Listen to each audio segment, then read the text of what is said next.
अच्छा, other than paper work, मतलब paper work मान लो वेरीफाई कर लिया, ठीक है हमने अच्छे से। मैं देख रहा हूँ और भी काफी प्रॉब्लम्स आ सकते हैं, जैसे एक तो ये प्रॉब्लम हमने डिस्कस किया कि फिजिकल पोजेशन नहीं है। और क्या क्या प्रॉब्लम्स आ सकते हैं, किस तरह की, जो मतलब पेपर में नहीं दिखेगा पर जो एक्चुअल में प्रॉब्लम है। ऐसा होता है, जमीनें भी दो तरह की जमीनें हैं इनमें मोटे तौर पे।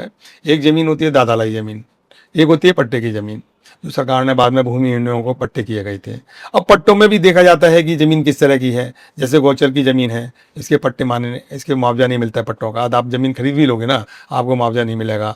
जैसे वन विभाग की जमीन के इन्होंने पट्टे कर दिए, उसका भी आपको मुआवजा नहीं मिलेगा।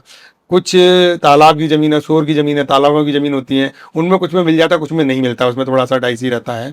और एक एक ज़मीन होती है एलएमसी का भी नहीं मिलता है, एलएमसी में भी वो भी दिक्कत है।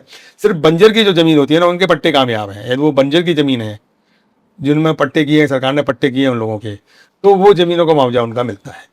तो वो श्रेणी वन की ज़मीन हो जाती है बाद में, तो फिर वो ज़मीनें उनमें मिलता है। तो इस तरह से बहुत सी चीज़ें हैं जो पेपरों में नहीं दिखती है, लेकिन उसको समझना होता है ठीक है। ज़मीन कैसे आई, ज़्यादा लाई से। इसलिए हम पुराने रिकॉर्ड सारे चेक करते हैं। हम इनको देखने के लिए, पट्टों को देखने के लिए हम पुराने रिकॉर्ड चेक करेंगे, भाई 41-45 में थे, नहीं थे, हुए थे, चकबंदी हुई थी तब इनकी क्या स्थिति थी, 1369 में एक फसली में क्या इनकी स्थिति थी, उस समय थे नहीं थे ये। तो वो सब चेक करना होता है, वो एक तरीका होता है चेक करने का। तो उसके हिसाब से ही फिर ज़मीन आगे जो है ना देखी जाती है। तो ज़मीन देखने के लिए एक अच्छे कंसल्टेंट की बहुत ज़रूरत है। सिर्फ रेट ज़रूरत नहीं है, लोग रेट ही समझते हैं। हम ज़मीन खरीदते समय लोग दो ही चीज़ समझते हैं, रेट। जबकि रेट तो इम्पोर्टेंट है ही है, पर सबसे इंपॉर्टेंट चीज़ है पेपर। क्योंकि नंबर वन चीज़ आपको अच्छे पैसों में मिलेगी। जो कम रेट में मिल रही है आपको, मार्केट रेट से कम मिल रही है, कोई ना कोई उनमें लोचा है, वो आपने देखना है, वो समझना है आपने। मतलब आपको रेड फ्लैग हो जाना चाहिए कि भाई रेट कम है तो कोई ना कोई दिक्कत है। क्योंकि अच्छी ज़मीन को कोई नहीं छोड़ता, वो ऐसे तैरती हुई अच्छी ज़मीन नहीं आएगी कभी भी। अच्छी ज़मीन आपको सही रेट में मिलेगी। अच्छी ज़मीन जो है ना, लोग पहले खरीद लेते हैं उसको।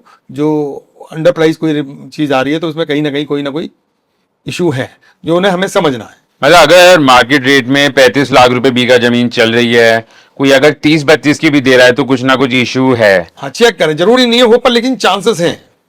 अब मतलब चांसेस बढ़ जाते हैं। मतलब आधा 1-2 लाख रुपए का समझ आ सकता है, पर उसके बियॉन्ड है तो कुछ दिक्कत ये हो आपको सकती है। 35 लाख जमीन रेट है और वो आपको 29-28 में मिल रही है, तो 27 में मिल रही है, तो आप देखो कहीं ना कहीं रेड फ्लैग है, जो आपको देखने की जरूरत है, समझने की जरूरत है, जिससे कि आप चीज़ों को समझोगे। जब भी आप वेरीफाई कराने की जरूरत है आपको, एक अच्छे कंसल्टेंट की जरूरत है, एक अच्छे आपको पटवारी की जरूरत है, तभी आप समझ पाओगे इन चीज़ों को। प्रिसाइसली देखने की जरूरत है, क्योंकि आपका बहुत हार्ड मनी है आपका, और एक हार्ड मनी एक सही जगह जाना चाहिए। तो हमारी तो सलाह ये है कि सब चीज़ें चेक करें जब भी जमीन आप